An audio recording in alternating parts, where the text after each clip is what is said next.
ഗ്രാമത്തിൽ നിന്ന് തന്നെയാണ് ഓമല്ലൂർ എന്ന പേരുണ്ടായതെന്ന് ഓമല്ലൂരിന്റെ ആത്മീയ ചരിത്രരേഖകൾ പറയുന്നു. ഓംകാരനാദത്തിന്റെ ചൈതന്യം പോലെ തന്നെ ഓമല്ലൂരിന്റെ ആത്മാവിനെ നിരന്തരം തേജോമയമാക്കിക്കൊണ്ട് ശ്രീ രക്തകണ്ഠസ്വാമി ക്ഷേത്രം നിലനിൽക്കുന്നുവെന്നതാണ് ഓമല്ലൂർ ദേശത്തിന്റെ ഏറ്റവും വലിയ പ്രത്യേകത. വിഷ്ണു മഹേശ്വര ചൈതന്യം നിറഞ്ഞ സാക്ഷാൽ അയ്യപ്പസ്വാമി തന്നെയാണ് ശ്രീ രക്തകണ്ഠസ്വാമിയായി ഇവിടെ കുടികൊള്ളുന്നുവെന്നാണ് വിശ്വാസം.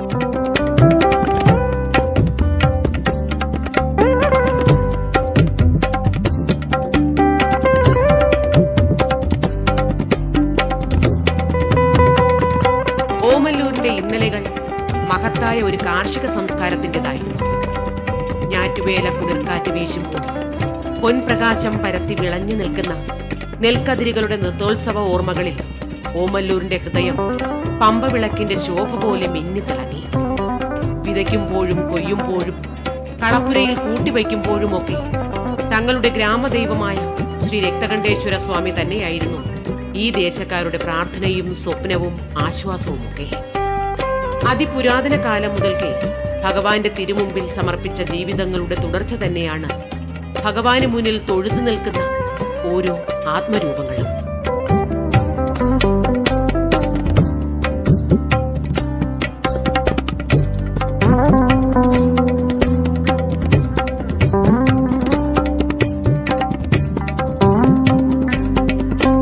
മധ്യ തിരുവിതാംകൂറിലെ അതിപുരാതന ക്ഷേത്രങ്ങളിൽ ഒന്നാണ് ഓമല്ലൂർ രക്തകണ്ഠസ്വാമി ക്ഷേത്രം. ആയിരക്കണക്കിന് വർഷം പഴക്കമുള്ള ക്ഷേത്രം അതാത് കാലഘട്ടത്തിന്റെ ഓർമ്മകളിലൂടെ അനാദിയായി സഞ്ചരിക്കുന്നുവെന്ന് തന്നെയാണ് സത്യം. ആത്മാവ് നിലനിൽക്കുകയും ശരീരം ജനിമൃതികളിൽ കൂടെ കടന്നു പോകുന്നത് പോലെ ഭഗവാന്റെ പരമാത്മ ചൈതന്യത്തിനെ ആരാധിക്കാനായി ഓരോരോ കാലഘട്ടത്തിലും ക്ഷേത്രം രൂപപ്പെടുന്നുവെന്നേ ഉള്ളൂ.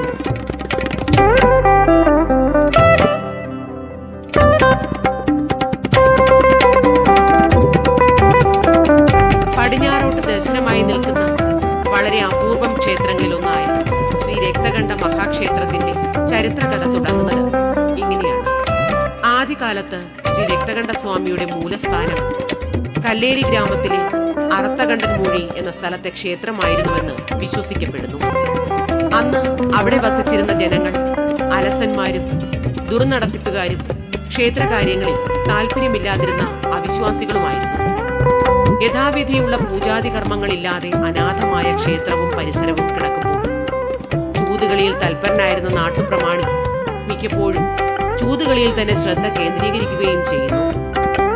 ചൂതുകളിയിൽ നിരന്തര പരാജയങ്ങൾ നേരിട്ടുകൊണ്ടിരുന്ന നാട്ടുപ്രമാണി തന്റെ പരാജയ കാരണം ക്ഷേത്രത്തിനുള്ളിലെ ദേവവിഗ്രഹമാണെന്ന് തെറ്റിദ്ധരിക്കുകയും തുടർന്ന് ഭഗവാന്റെ വിഗ്രഹത്തെ അടർത്തിയെടുത്ത് സമീപത്തുകൂടി ഒഴുകിയ അച്ഛൻ കോവിലാറിലേക്ക് എറിയുകയും ചെയ്തു.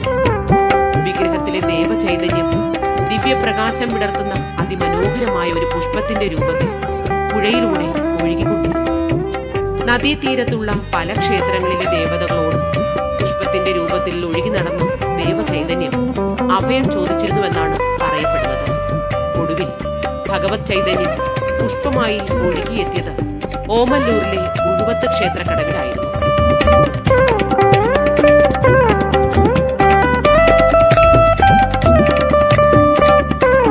ഉഴുവത്ത് ദേവി ഭഗവത് ചൈതന്യത്തിന് അഭയം നൽകുകയും തനിക്കുള്ള നിവേദ്യത്തിന്റെ 3/4 പങ്കും ദേവചൈതന്യത്തിനുള്ളതാണെന്ന് സമ്മതിക്കുകയും ചെയ്യുന്നു.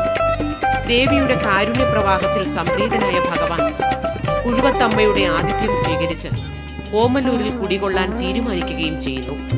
മനുഷ്യ സ്പർശം കൊണ്ട് തന്നെ അവിടെ ഒരു ക്ഷേത്രം ഉണ്ടാകണമെന്ന നിയോഗം കൊണ്ട് തന്നെ ആവണം ദിവ്യപ്രകാശം പരത്തി പുഴയിൽ കിടന്ന അത്ഭുത പുഷ്പത്തെ നദിയിൽ സ്നാനം ചെയ്തുകൊണ്ടിരുന്ന ഒരു സ്ത്രീയും കുട്ടിയും കാണാനിടയാകുന്നത്. കുട്ടിയുടെ നിർബന്ധത്തിന് വഴങ്ങിയ സ്ത്രീ അതിമനോഹരമായ പുഷ്പത്തെ നദിയിൽ നിന്നെടുത്ത് ഒരു താളിക്കിണ്ണത്തിൽ കടവിലെ പാറപ്പുറത്ത് വയ്ക്കുകയും തുടർന്ന് സ്നാനം കഴിഞ്ഞ് സ്ത്രീ താളിക്കിണ്ണവും പുഷ്പവും എടുക്കാൻ തുനിഞ്ഞപ്പോൾ താളിക്കിണ്ണം പാറപ്പുറത്ത് ഉറച്ചിരിക്കുന്നതായി അനുഭവപ്പെടുകയും എത്ര ശ്രമിച്ചിട്ടും താളിക്കിണ്ണവും പുഷ്പവും ഇളക്കി മാറ്റാൻ കഴിയാതെ സ്ത്രീയും കുട്ടിയും വിഷമിക്കുകയും ചെയ്തു. ഒടുവിൽ ഈ അത്ഭുത വിശേഷം അറിഞ്ഞ് നാട്ടുകാരും നാട്ടുപ്രമാണിമാരും എത്തിച്ചേരുകയും ദേവജ്ഞന്മാരെ വിളിച്ചു വരുത്തി പൂവിനുള്ളിൽ വസിച്ചിരുന്ന ദേവചൈതന്യത്തെ തിരിച്ചറിയുകയും ചെയ്യുന്നു. ദേവവിധി പ്രകാരം ഊരാളി എയ്യുന്ന അസ്ത്രം തറയ്ക്കുന്ന പ്രദേശത്ത് ക്ഷേത്രം നിർമ്മിക്കുവാനുള്ള തീരുമാനവും ഉണ്ടാകുന്നു. കിഴക്കോട്ട് ദർശനമരുളി ഭഗവാനെ ഇരുത്തി ക്ഷേത്ര നിർമ്മാണം പൂർത്തിയാക്കുകയും ചെയ്തു. പക്ഷേ അടുത്ത ദിവസം ക്ഷേത്രത്തിലെത്തിയ ഭക്തജനങ്ങൾ കണ്ട കാഴ്ച കിഴക്കോട്ട് ദർശനമായി പ്രതിഷ്ഠിച്ചിരുന്ന ഭഗവാന്റെ രൂപം സ്വയം പടിഞ്ഞാറോട്ട് ദർശനമരുളിയിരിക്കുന്നതായിരുന്നു. ഭഗവാനെ ഉപേക്ഷിച്ച കിഴക്ക് ദേശക്കാർക്ക് ദർശനമരുളാതെ ഭഗവാൻ പടിഞ്ഞാറ് ദേശക്കാരായ തന്റെ ഇഷ്ടപ്രജകൾക്ക് നേരെ ദർശനഭാഗ്യം അരുളി നിലയുറപ്പിച്ചുവെന്നാണ് ചരിത്രം പറയുന്നത്. അന്നു മുതൽ ക്ഷേത്രത്തിന്റെ കിഴക്കേ നട ഇന്നേ വരെ തുറന്നിട്ടില്ല എന്നതാണ് യാഥാർത്ഥ്യം.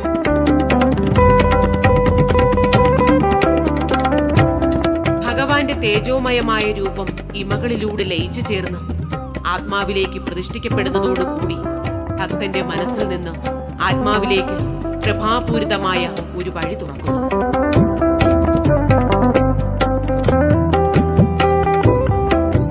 ഉള്ളിൽ നിറയുന്ന ആ ദിവ്യപ്രകാശത്തിലൂടെ കഴിഞ്ഞുപോയ ജനിമൃതികളുടെ പുണ്യപാപ കർമ്മങ്ങളിലൂടെ ആത്മബോധം ഒരു പ്രദക്ഷിണം നടത്തുന്നു.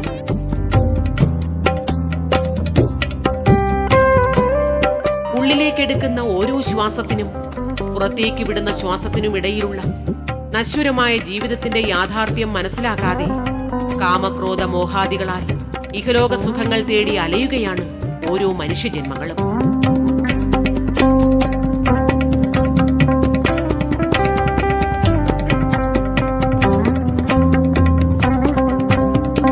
ഇവിടെയാണ് നിരന്തരമായ പ്രാർത്ഥനകളിലൂടെ ജീവിതത്തിനെ ഈശ്വരോന്മുഖമാക്കുമ്പോൾ നാം പരമമായ സത്യത്തെ തിരിച്ചറിയുന്നത്. പിന്നീടുള്ള ഓരോ ശ്വാസത്തിനും നാം ഈശ്വരനോട് കടപ്പെട്ടിരിക്കുകയാണെന്ന് നാം തിരിച്ചറിയുന്നു. ഈ തിരിച്ചറിവ് തന്നെയാണ് നമ്മിലെ ആത്മതാളം ഈശ്വരന്റെ നാദവുമായി കോർത്തിണക്കുന്നത്. അങ്ങനെ ഓരോ ക്ഷേത്ര ദർശനങ്ങളും ആത്മദളങ്ങളിൽ ഒരു നിമിഷം നൽകുന്ന ഈ തിരിച്ചറിവ് നമ്മിൽ നിറയ്ക്കുന്ന ആനന്ദം തന്നെയാണ് നിരന്തരം നമ്മെ സന്നിധിയിലേക്ക് നയിക്കുന്നതും ഭഗവാനെ നോക്കുമ്പോൾ അറിയാതെ മിഴികൾ നിറഞ്ഞു പോകുന്നതുമൊക്കെ.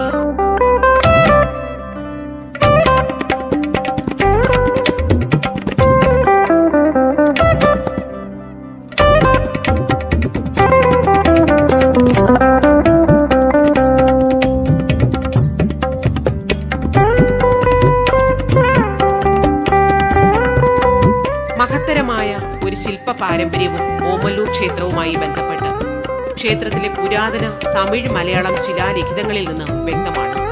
കരിങ്കൽ പാളികളിൽ വെണ്ണ പോലെ മൃദുവാക്കി മനോഹരങ്ങളായ ശില്പങ്ങൾ പണിയാൻ കരവിരുതുള്ള ശില്പികളാണ് ഓമല്ലൂർ ക്ഷേത്രം പണിതത്. അവരുടെ ശില്പചാതുര്യത്തിന്റെ മകുടോദാഹരണങ്ങളാണ് ഇന്നും ക്ഷേത്രത്തിൽ അമൂല്യനിധിയായി പരിപാലിക്കുന്ന കൽച്ചങ്ങലയും കൽമണിയും.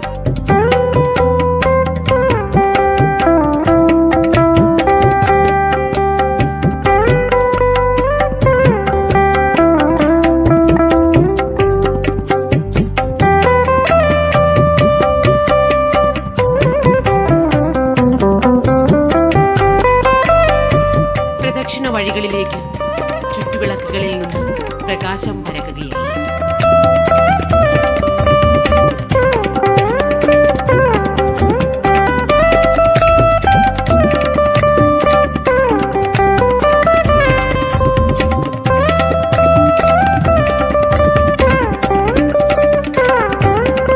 കലിയുഗ വരദനു മുന്നിൽ തെളിയുന്ന ഓരോ ദീപങ്ങളും പാപമോക്ഷങ്ങൾക്കായുള്ള ഭക്തരുടെ ആത്മസമർപ്പണം തന്നെയാണ്.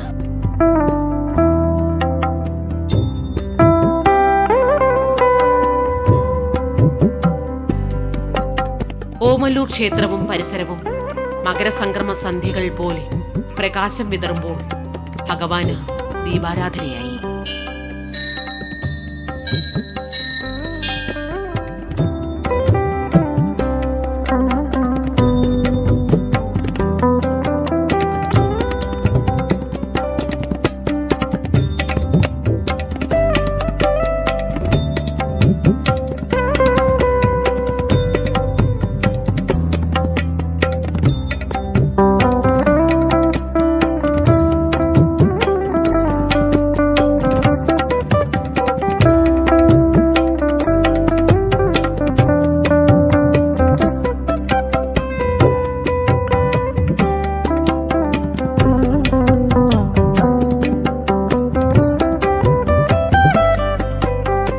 അങ്ങനെ ഈ ഭഗവത് ദർശനം പുണ്യദർശനമാകട്ടെ.